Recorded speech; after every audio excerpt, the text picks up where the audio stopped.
Hey friends, Christy here with Little Roots Ranch and a little bit of the turkeys. They won't be as loud today, or shouldn't be as loud today because it's raining. And today is May 6th, which is really exciting because we're so close to Mother's Day, which is tomorrow. And today I'm going to take you along with me on how I transplant tomatoes. Now, one thing you'll notice is that this spring, the weather has been all over the place. And even though it's 51 degrees outside, I'm actually sweating. It's really hot. It's a little over 80 degrees here in the greenhouse. So though I'm transplanting my tomatoes into the ground in the greenhouse, I'm not yet doing that with my field tomatoes, which are outside of the greenhouse. So obviously it depends on your microclimate and all that stuff. But for me, I'm holding off on transplanting outside. We've had this really cold weather. But I wanted to show you my process and kind of what I do. So the first thing I want to talk about are things that I have. One, I have my tomatoes because that's important, right? And as you notice, they're a little bit leggy, but that's okay because I'm going to show you why I like that in a little bit. I plant them sideways, and so that way they get a larger root development, and so I really like that. I also have a bunch of baling twine here, and that's what I use to trellis my tomatoes. I prune to a single leader, which I'll explain that a little more, but basically instead of having a big bush, I have the plant, I pinch off all of the suckers and grow it to a single leader, or you can do a dual leader. And then that helps create more productive plants, and that's for indeterminate. Determinates are caged, and that's different. You don't prune those. I've also got here, this is full of eggshells. I don't know if you can see them. And so I save my eggshells all winter long, and I let them dry out and like break down just by, sitting with the elements and stuff like that. Sometimes I mix a little bit of compost in there. But I use that and I plant the eggshells with the tomatoes to provide that calcium to prevent like blossom end rot and stuff like that. And then here you'll see I've actually already got a couple of the, what's it called? Baling twines attached. And I'll actually give you a better view of that. Let me see here. So as you can see, it's suspended from the metal trusses of the greenhouse, and that helps support them. And it's strong, like I can hang off of it.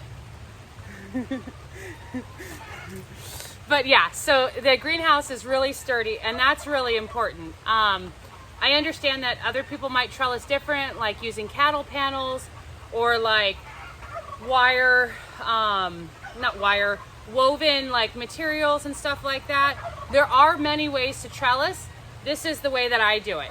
And even I've heard it in field crops where you develop kind of like the old washing lines, where it's like two T-shaped posts and then one intermittently, and then you run wires across suspended, and then run the twine or baling, whatever, up and grow it that way. But anyways, without further ado, let's plant one of our first tomatoes. And actually, I realize you don't have the best view, so let me bring you around so you can see more what I'm doing. Just one moment. Okay, so now you have a better view of where I'm going to be planting. I'm planting all of my slicers in this row. On the other row, I'm planting my cherry tomatoes. The next row is going to be determinate tomatoes, then cucumbers, then peppers, then strawberry, and then tomatillos and eggplant. So, but anyways, I'm on the regular slicers. So the first candidate is right here. And so you see it's not standing up on its own. I think you can use like me as a background to see. And so that's actually okay, because what I want is to develop a really robust root system. Now, I grew this in a soil block. As you can see, there's the block of soil that I made. There's the roots underneath. And so it's just like that. But the thing about tomatoes is, you see all those hairs? like along here. I don't know if you can see them very well. Those will actually turn into roots if they're touching soil. And actually there was one little part that was touching another soil block and it already developed roots. Can you see that dark area right there? See, I'm trying to get it to focus.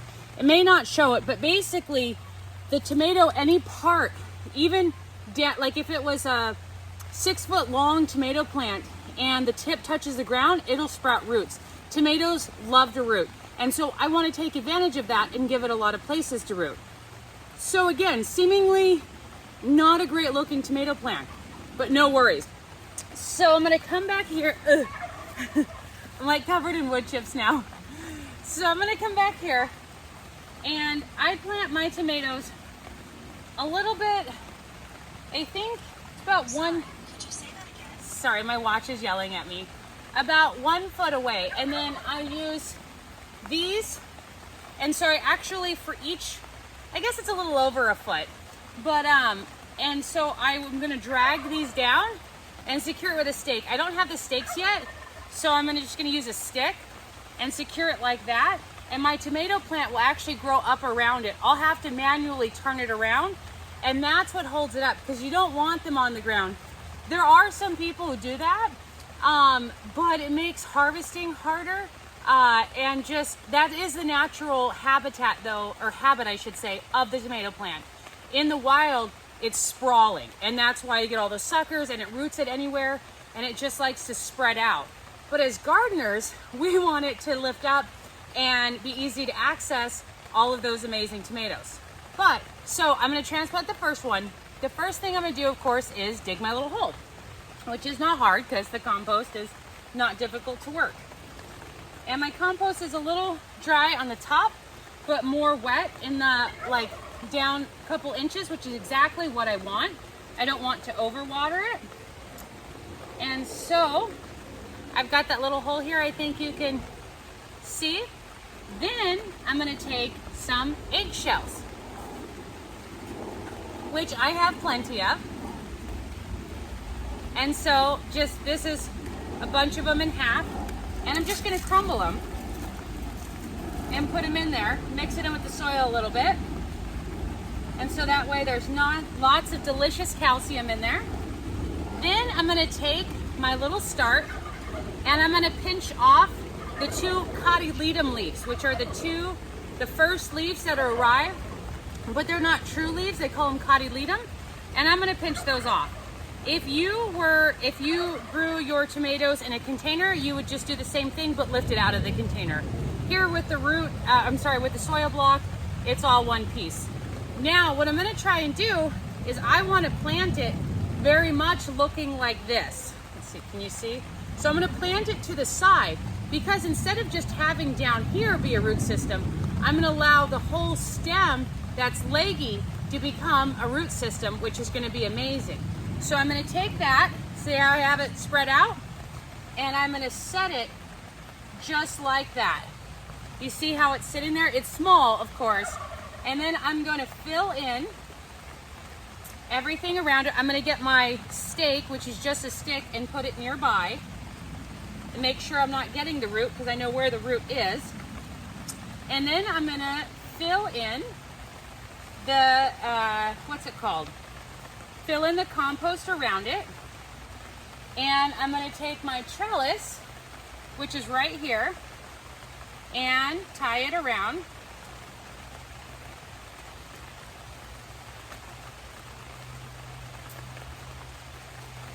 I need to become an expert knot tire. I'm not there. But so basically, as the tomato gets a little taller, like, let me grab a different one. So if this were the plant and it was this tall, I would start to wrap it around and it would slowly grow, and I would just continue every week or so, just wrap all the heads around.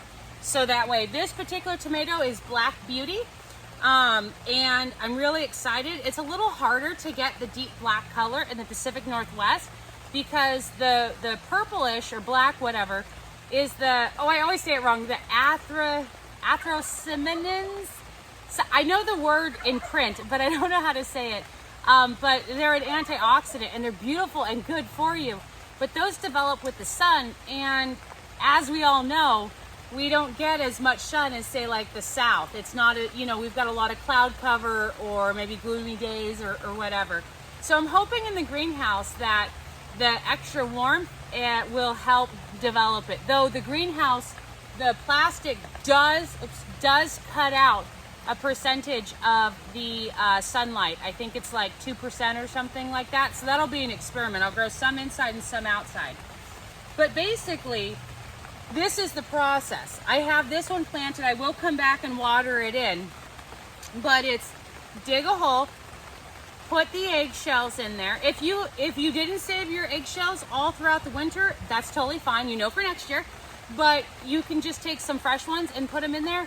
Or especially if you're a new gardener, you probably don't have depletion problems with calcium in your, like the average home gardener generally doesn't struggle too much with calcium deficiency because you're not usually getting a lot, like you haven't spent years getting max production out of your land. And if you're taking care of your soil, then your soil takes care of you back, and rotating and all that stuff. But anyways, dig the hole, put the eggshells, take the tomato plant, put it sideways where just the tip is sticking out, and then set it in there, tuck it back in. You want to press the soil a little bit to make sure it's compact. You're not trying to do CPR or anything, but just a nice, like you're tucking a baby into bed or whatever. And then you want to make sure that you have whatever trellis you're going to use, you want to have that set up or have it ready or whatever. Because these tomatoes, once the weather warms up, they're going to take off, and if they're already developed, they're not as malleable. When they're little, I can do whatever I want with them, but as they get older, they fight you, and I did that last year. Mine were a couple, like a foot to 1 to 2 feet tall by the time I was like, oh, I need to trellis them, and I was snapping branches, and it wasn't fun. I know sometimes it's inevitable, but try to really be on that trellising. So I've got one in, so I'm going to do one more so that way I can repeat it again. But one thing I did want to make sure, and I know I've covered this before, you want to make sure that your plants are hardened off. It's not that your tomatoes can come from inside and just go right outside, especially outside. The greenhouse is protected culture, right? But like there's no windstorm. Right now it's pouring outside. There's no rain in here. Like, as I mentioned, I'm like literally sweating. You can tell I'm like red and all that stuff. But anyways, so I'm gonna get one more going here. And so I'm gonna dig myself a little hole, like so. Then I'm gonna take my eggshells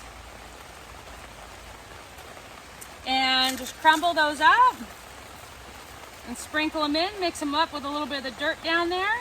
And the roots will be able to get to those. Then I'm going to grab my next plant. Let me see, I'll grab a little bit of a bigger one to show you that. Let's see. This one's a larger one. So there's this one. Again, I know it looks uneventful right now, and it's not currently standing up on its own. That's okay. I do provide the nutrients with the block, so it's not like it just has nothing to eat. And I'm going to pinch off those cotyledon leaves, which are the very first one. And actually, the deeper that you're planting these, because some people plant them like that, vertically? You can do that, but you just have to dig a deeper hole. And so that's why I like the horizontal, because then I don't have to dig so much of a hole. But you can snip off the bottom leaves. Even this is an actual leaf, I think you can tell. And you can take that off. And so that way you can get them planted really deep. I actually need to extend my hole a teeny bit. And so, like the other one, I think you can see it. Let me bring you closer, actually. Let's see, I think, yeah, you can see there. So I'll put this, I'll put this in like so. So it was like, I don't know, 1.5 feet. Now it's only going to stick out just a tiny little bit. And this one does look a little beat up. I think I hit it while I was moving it. That's okay, because I'll prune off. The growing tip is fine, and I'll end up pruning these off anyways. I'm gonna leave them on for right now, but it's not a concern. And will I still know where the root is? I'm gonna put that stake in, which is just a stick. Put that in there real good. And then bring my wire, or my twine, sorry. And again, that's what the plant is going to grow up, I guess. When it gets older, I'll start to wrap it around there. Of course, it's not there yet. We need to get it there. But there's another one planted. Again, it looks a little rough right now, but it'll be okay. Put you back over there. Oh, I need to adjust the thing. Sorry. Too much. Ugh. Sorry if I'm like making you dizzy. Maybe I'm just having problems. But anyway, so that's the process. And it's pretty easy. Again, this is inside. And if you have, so these are all for indeterminate tomatoes. If you have determinate tomatoes, which means they only grow to a certain length and then put up all their fruit, which by the way, those do amazing in the Pacific Northwest. They generally put fruit better, or tomato, whatever. They put those out even under cooler weather, which is excellent if we don't have a super warm summer. And with those, you want to have a cage. And I actually put those out. They're better for cooler weather. So I put those out. I'll take you, see right there, just the other day. And so I've got the cages already right there, and they'll grow up and grow into them. Oops. Hello. Sorry, whatever, I can't keep messing with it. Oh, I was kneeling on one of my tomato plants. Anyways, that's how I put my tomatoes in. I hope that it was beneficial. Thank you for watching, and happy tomato planting. Happy gardening. Bye.